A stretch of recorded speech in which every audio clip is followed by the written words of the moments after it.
अब एप्लाई गरिने क्रोएसियाको नयाँ वर्क पर्मिट छिटो आउने।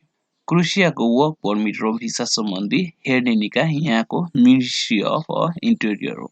यसैको अन्डरमा क्रोएसियाको विभिन्न पुलिस स्टेसनले वर्क पर्मिट हेर्ने गर्दछन्। हिजो आज पीडीएफ कपी सिधै इमेलबाट पठाएर अनलाइनमै वर्क पर्मिट एप्लाई गर्न पनि सक्छन्। क्रोएसियन कम्पनीहरूले गत हप्ता जाडरको एउटा होटलमा मिनिस्ट्री अफ इन्टेरियरले एउटा कार्यक्रम राखेको थियो। त्यस कार्यक्रममा स्टेट सेक्रेटरी जार्को कार्तिकले अब सबै डकुमेन्ट सही भएका कामदारलाई 20 दिनभित्रैमा वर्क पर्मिट दिने जानकारी दिनुभयो। तर यी कुरा ध्यान दिनुहोस्। वर्क पर्मिट एप्लाई गर्दा मुख्य 4 डकुमेन्ट एकदम राम्ररी चेक गर्नुहोस्। नम्बर 1, पासपोर्ट एकदम बुझिने गरेर स्क्यान नै गर्नुहोस्। पुरानो हरियो पासपोर्ट छ भने पछाडि एड्रेस भएको पेजलाई पनि स्क्यान गर्नुहोस्। स्क्यान गर्दा धेरैले पछाडिको पेज उल्टो गरेको देखियो।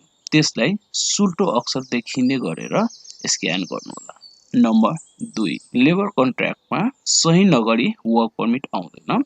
सही गर्दा कामदार आफैले गरेको राम्रो एजेन्टले नै सही धस्काउने हो भने कामदारको पासपोर्टको सही हेरेर हुबहु सही गरेको राम्रो कामदारले कन्ट्र्याक्ट पेपर नै आजभोलि क्रोएसियनलाई पनि थाहा भइसक्यो यो गलत हो। नम्बर 3, पुलिस रिपोर्टको अगाडि र पछाडि क्रोएसियन एम्बेसीको छाप भएको डकुमेन्ट पनि क्लियर स्क्यान गर्नुहोला।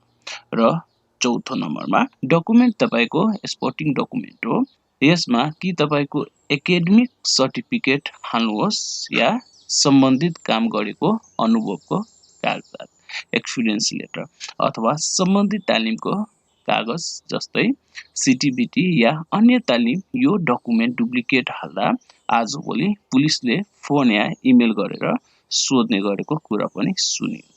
सो डकुमेन्ट सबै मिलेको केसमा अब काम फटाफट हुनेछ।